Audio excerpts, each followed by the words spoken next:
आज आ रखे हम दुगड्डा में भूतपूर्व नगर पालिका अध्यक्ष श्रीमती भावना चौहान जी के यहाँ पे, जिन्हें कि किरण बेदी के नाम से भी जानते हैं यहाँ लोग।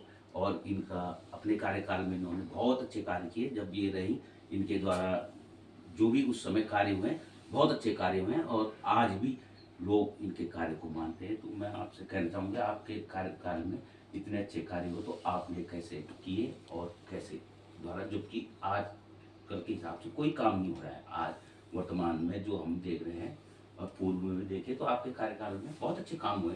तो आपने कैसे किए और किस हिसाब से किए? देखिए, पहले तो मैं आपको गणतंत्र दिवस की हार्दिक शुभकामनाएं देती हूँ आपको भी। कि आज आप यहाँ पे मेरे घर पे आए। मैं आपका हार्दिक अभिनंदन स्वागत करती हूँ। और देखिए, काम अगर किया है तो करना भी चाहिए, क्योंकि अगर जनता अगर हमें चुनती है तो हमें उनकी भावनाओं पर खरा उतरना चाहिए।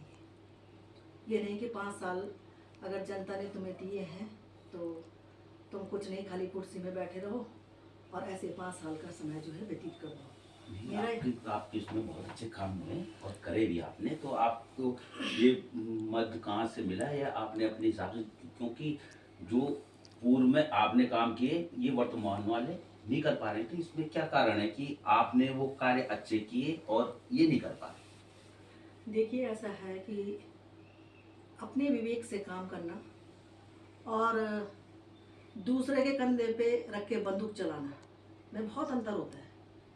क्योंकि अगर इंसान अगर खुद पद पे है तो उस पर इतना विवेक होना चाहिए कि वो क्या सही है और क्या गलत है। अगर इतना भी विवेक उस पर नहीं है तो मेरे ख्याल से तो वो पद में रहने लायक नहीं है। बैसाखियों के सहारे कोई विकास कार्य नहीं होते। जिस व्यक्ति में सोचने समझने की शक्ति ना हो तो वो आदमी काम कैसे अच्छे करेगा, आप ही बताइए।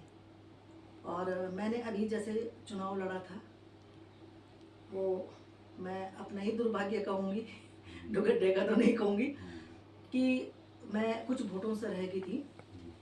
लेकिन कोई बात नहीं, मुझे अभी भी मैं जनता के बीच में जाती हूँ, जहाँ मुझे मान सम्मान मिलता है मैं जाती हूँ। और जो भी अभी भी जो मेरे लायक होता है, किसी की मदद करना, किसी की सेवा करना, वो मैं अभी भी करती रहूँगी और हमेशा करती रहूँगी। उसमें ये नहीं है कि मैं आज पद में हूँ तो मैं आज ही करूँगी। और सबसे स्पष्ट बात मैं ये बोल दूँ कि ना मैं चापलूसी करती हूँ और ना मैं जो है चापलूसी करने वालों को पसंद करती हूँ। ये हमने देखा भी है और आपका व्यवहार भी हम अच्छी तरह जानते हैं। और दूसरा जो है, मैंने कभी झूठ नहीं बोला। जो भी बोला, चाहे अच्छा बोला चाहे बुरा बोला, वो मैंने स्पष्ट मुंह के आगे बोला। इसीलिए शायद कुछ लोगों को मैं खटकती भी हूँ कि ये स्पष्ट बोल देती है। क्योंकि कई लोगों ने आजकल जो नेता बने हुए हैं, उनका भी कहना था कि तू ये ठकुराइन वाली बात छोड़ दे, राजनीति में जो है ठकुराइन नहीं चलती।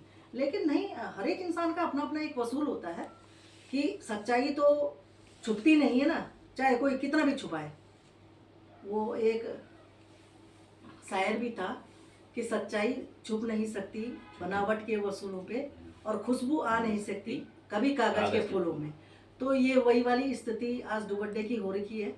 भले लोग काफ़ी परेशान हैं अपने गलत मतदान से, तो अब उन्हें भी तो पछतावा आगे है। 2027 को देखते हुए आप लोगों को देख के, आप दोनों का, जैसे भाई श्रीमान हेमंत बखुंडी जी और आपका जो मैंने प्रेम देखा, आपके भाई बहनों जैसे वाला प्रेम है। और भविष्य में अगर बखुंडी जी को टिकट मिलता है तो आपका क्या रोल रहेगा, और आपकी 27 में क्या इच्छा है? आप भी लड़ना चाहती हैं? अगर मेरा सीट आती है तो क्या आप भी लड़ेंगी? और अगर बखुंडी जी को टिकट मिलता है तो क्या आप उनको सपोर्ट करेंगी? जी बिल्कुल। अगर भाई बखुंडी जी को अगर टिकट मिलता है तो हम पूरा तन मन धन से उनके साथ हैं। और क्योंकि हमें भी देखो, ऐसा ईमानदार व्यक्ति चाहिए कि जो बुद्धिजीवी हो और अपने विवेक से काम करे, ना कि जो है दूसरे के कहने पे चले। क्योंकि अगर एक विधायक जो होता है बहुत बड़े पद पे होता है और उसको जो है पूरे क्षेत्र को जो है देखना होता है। तो उसमें ये नहीं होना चाहिए। और विधायक तो जब मैं सोचती हूँ जीतता है, चाहे कोई भी प्रतिनिधि हो, जब वो जीतता है तो वो सभी का होता है, किसी व्यक्ति विशेष का नहीं होता। तो इसलिए अगर भाई साहब को टिकट मिलता है तो हम आपके साथ हैं भाई साहब। धन्यवाद बहन जी। अब मैं बहुमनी जी से कहूँगा कि आप क्या चाहेंगे, आप आए, आपकी बहन के पास आए, अगर कल बहन को टिकट मिलेगा क्या आप इसी तरह सहयोग करेंगे, या बहन का तो आपका हुआ है और आने वाले 27 में आपको टिकट मिलता है तो आपका क्या वो रहेगा? चौधरी जी, सर्वप्रथम आपका धन्यवाद। आज हमें सोच से मिला है कि मैं अपनी बहन के घर आया। तो सर्वप्रथम राजनीति के अंदर मैं क्षेत्र में इनके कार्य से पिछले जो है अध्यक्ष के रूप में दुगड्डा के रही, इनके कार्य देखे मैंने, बहुत प्रभावित हूँ उनसे। और मैं चाहता हूँ कि एक पढ़ी लिखी अच्छी मेरी बहन जो हर चीज़ से संपन्न है और बुद्धिमान है, विवेक से काम लेती है, निर्भय डिसीजन लेती है, अगर महिलाओं की सीट अगर किसी भी पार्टी से अगर मिलती है और मेरी बहन को, तो उनके लिए मैं तन मन धन से प्रयासरत रहूँगा और इनके लिए हर तरह से सहायता करूँगा। क्यों कि एक पढ़ा लिखा व्यक्ति एक विधायक बनना चाहिए, एक आम नहीं। और क्षेत्र का सबसे बड़ी बात है कि इस क्षेत्र की, दुगड्डा की, यमकेश्वर की रहने वाली है, तो क्षेत्र का ही मैं भी क्षेत्र का ही हूँ, जैसा आपको पता ही है, मेरी बहन को भी पता है। तो आज हम इसलिए आए हैं इनसे कि अगर इनको मिलेगी तो मैं कल प्रार्थना करता हूँ कि मैं इनकी सहायता करूँगा। और इनसे मेरा पूरा आश्वासन भी है कि अगर मुझे टिकट मिलेगी तो मेरी बहन मेरी हर तरह से करेगी। इसके लिए मैं आज इनसे प्रार्थना करने के लिए इनके घर के ऊपर उपस्थित हुआ हूँ। धन्यवाद। धन्यवाद आप लोगों का वो करके।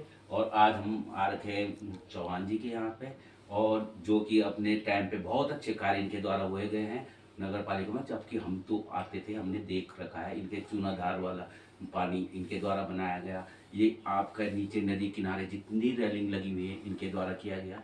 इसके लिए मैं उनका तहे दिल से, शहीद द्वार इनके द्वारा बने गए, शहीद का जो वो बनाया आंगन, शहीद मेला जो शहीद, होता है उसको हाँ, राजकीय मेला मेरे इनके कार्यकाल कार्यकाल में हुआ और बहुत अच्छे कार्य इन्होंने किए हैं। इसके लिए मैं उनका तहे दिल से धन्यवाद करना चाहता हूँ।